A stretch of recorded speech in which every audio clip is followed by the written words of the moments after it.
सब है, मानूंगा मैं भी, पर मेरी जो मृत्यु है वो बड़ी दर्दनाक मृत्यु होगी। मैं मरूंगा तो सांप के काटने से मरूंगा। काल, चाहे आप लोहे की कोठरी में रहें या आपकी जौड़ी में बंद हो जाए, काल आपको वहां से भी ले जाएगा। आस पास योद्धा खड़े सबे बजावे गाल, और रंग महल से निकला ऐसा काल कराल। काल से कोई नहीं बच पाता, वो आप जहां पर वो जब ले जाना चाहेंगे तो उनके लिए कोई समस्या नहीं है, वे हमें कहीं से भी उठा सकते हैं। तो परीक्षित सोच रही है, मैंने जो कुछ किया अच्छा किया, पर पता नहीं किस विषम परिस्थिति में मैंने कलयुग को संसार में रहने के लिए कहा, और उसी समय से मेरा समय बिगड़ना शुरू हो गया। इस कलयुग में प्रायः सबका समय बिगड़ता है। अच्छे बुद्धि वाले आदमी भी भ्रमित हो जाते हैं, उसके भी मन में कभी कभी गलत सलत करने का मन हो जाता है। ऐसा क्यों होता है? इसलिए ये युग का प्रभाव है, ये समय का प्रभाव है। अभी आप देख रहे हैं जो समस्या है, जिस रूप में आप इस संसार को देख रहे हैं, अभी और बिगड़ेगा। अभी तो पहला चरण, कल प्रथम चरण। किसी भी हमारे शरीर के लिए 4 चरण है, अर्थ, धर्म, काम और मोक्ष। तो कलयुग का भी 4 चरण है। ये तो पहला चरण है। व्यक्ति जब खुलेआम निर्वस्त्र होकर गलत सलत शब्दों का प्रयोग करेंगे, मर्यादा बिल्कुल भी नहीं रहेगी, धर्म समाप्त हो जाएगा, अधर्म का बोलबाला हो जाएगा। कोई सत्य को सुनना पसंद नहीं करेंगे, केवल असत्य के पीछे ही लोग असत्य को ही साथ देंगे, झूठ को ही साथ देंगे, अन्याय को ही साथ देंगे। अच्छे विद्वान लोगों की भी बात जब नहीं सुनी जाएगी, तब समझ लो कि कलयुग पूर्ण रूप से आ गया। और तब तक कली नारायण भगवान का भी अवतार हो जाएगा। बोलो कली नारायण भगवान की जय। ईश्वर का कहना है, यदा यदा हि धर्मस्य ग्लानिर्भवति भारत तभ्युत्थानम् अधर्मस्य तदात्मानं सृजाम्यहम्। परित्राणाय साधूनां विनाशाय च दुष्कृतां धर्म संस्थापनार्थाय संभवान युगे युगे। अर्जुन, जब कभी भी अधर्म बढ़ेगा, अन्याय होना शुरू होगा, मैं होने नहीं दूंगा। मैं आऊंगा, मैं धर्म की स्थापना करूंगा, मैं सत्य की स्थापना करूंगा, क्योंकि सत्य ही सर्वोपरि है, शाश्वत है। परीक्षित जी सोच रहे हैं कि अब मेरी मृत्यु में केवल एक रोज है। अपने गुरुदेव सुखदेव जी को स्मरण करते हैं, हे वीतराग सन्यासी, मेरी मृत्यु को सुधारना केवल आपके हाथ में है। हम लोग इस बात को कहते हैं कि जिसका गुरु बलवान होगा उसका चेला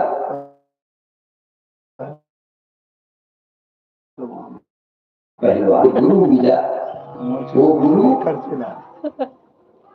बलवान, कितना बलवान। उसके सामने में भृगु जी, वशिष्ठ जी, अगस्त जी, अंगिरा जी, शरद्वान जी, लोमस जी, मार्कंडेय, उनके पहुंचने पर खड़े हो गए। उनके पहुंचने पर उनको स्वर्ण सिंहासन में बिठाया गया। जो भृगु भगवान विष्णु जी के छाती में लात मार देते हैं और केवल एक कारण से कि मुझको मेरे आने पर तुम मुझे छोड़े, भगवान से कहते मेरे आने पर तुमने उठकर मेरा स्वागत क्यों नहीं किया? तुम सोए हो, तुम्हारी पत्नी पांव लगाई हुई है, मैं खड़ा हूं, तुमने मुझको बैठने के लिए नहीं कहा। अब झगड़ा करना है तो किसी भी बात में झगड़ा से भगवान के छाती में पांव रख दिया। वो जमदग्नि, वो अंगीरा, वो अगस्त माने जो कभी रसकना हो, जो कभी मरते नहीं, ऐसे ऋषि भी वहां थे। पर सुखदेव जी के पहुंचने पर सत्य सत्य नमोस्तुते व्यास विशाल बुद्धे अकुल्लारिवृन्दायत पत्र नेत्र येन त्वया भारत तैल पूर्णः अप्रज्वालितो ज्ञानमय प्रदीप।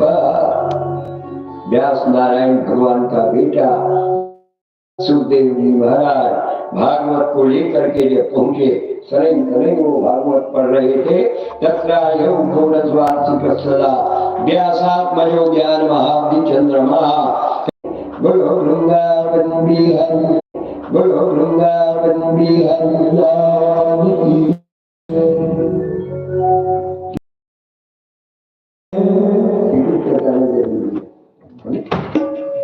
बस में पहले के पहले बैठने के पहले टिकट आवश्यक, रेल में बैठने के पहले टिकट आवश्यक है। बिना टिकट के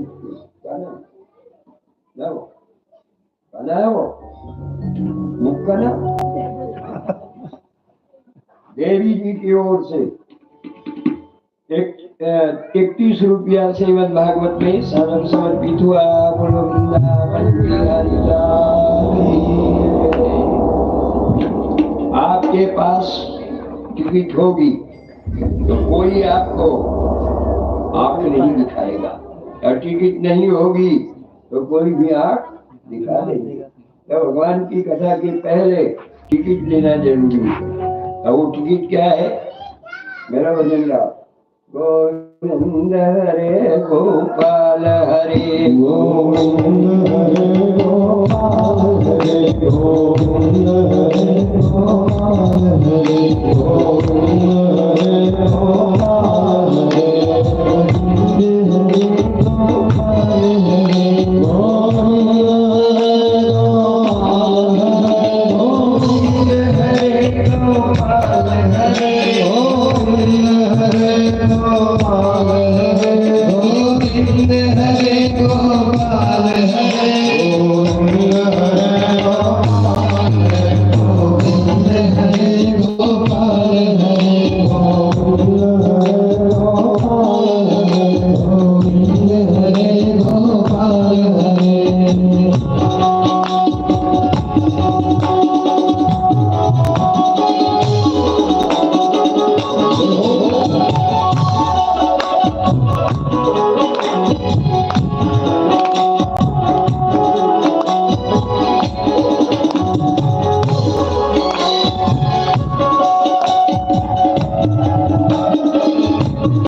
कामदेव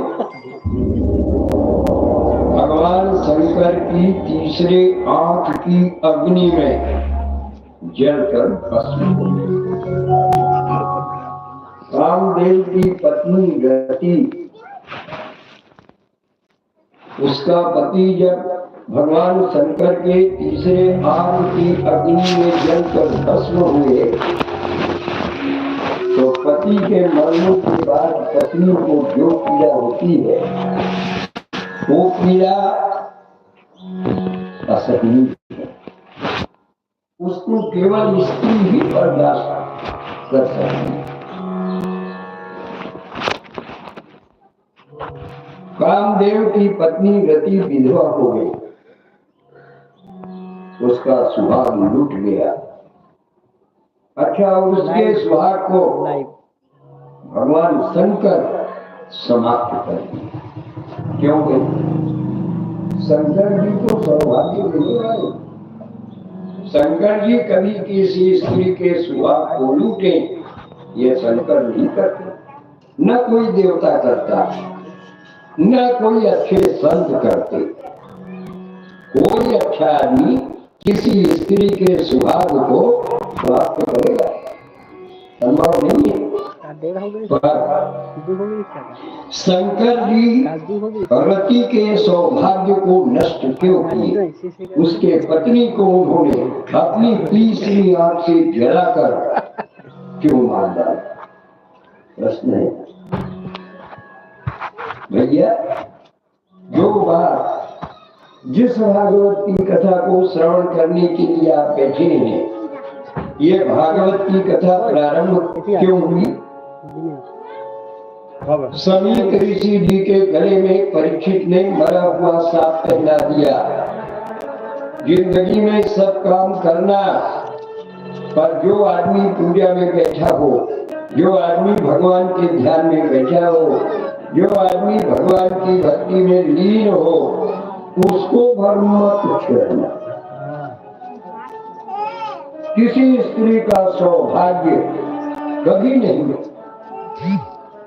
ओम नमः शिवाय। किसी स्त्री के पति अकाल मृत्यु में कभी नहीं मरेगा, ये है। समीक ऋषि जी के गले में महाराज परीक्षित ने मरा हुआ सांप पहना दिया। बाधा है कि नहीं? जिस समय कामदेव को भगवान शंकर मारे, परिणाम क्या था? शंकर उस समय क्या कर रहे हैं? शंकर जी उस समय समाधि में श्री कृष्ण हो गए, पर कामदेव के बाण का शोषण, दीपन, सम्मोहन, उन्मादन और कामन, ये 5 पर शंकर